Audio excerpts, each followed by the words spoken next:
So paparating na yung bagyo mga bro. Kailangan na mag-akit ng bangka. So nag-aakit na ng bangka silang Kilenad dun.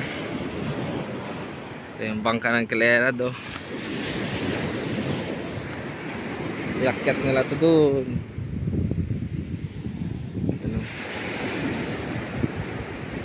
Ito na siguro yung mata ng bagyo oh.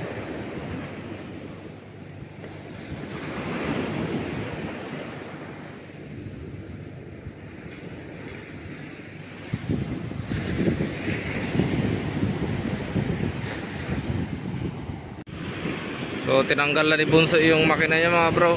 Ayan.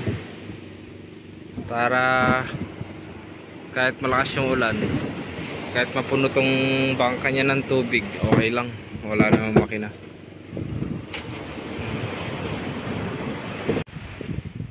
Nag-aakyat sila dun oh.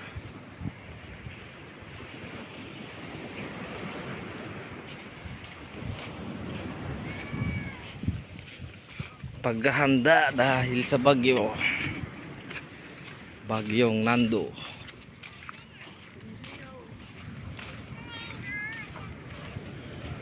Hey baba.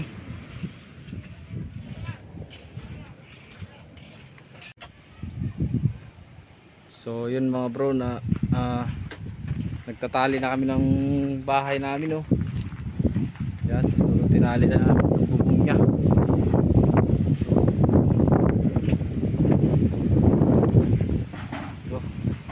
Kasi malapit lang yung dagat sa amin mga bro. So binaklas na namin lahat yung kubo-kubo namin eh. Ayun lang yung dagat mga bro, malapit lang kasi pag dyan yung hangin sasampa yung alon dito mga bro, pupunta dito, daanan nyo yun. Lahat ng mga bangka na kuan na, nayangat na.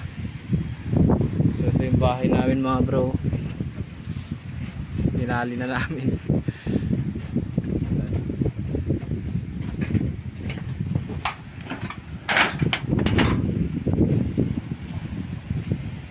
Puro naka-secured. Parang sapot na ng ano, Spider-Man. Oh. Si Papang oh. Grabe ginawa ni Papang sa bahay oh.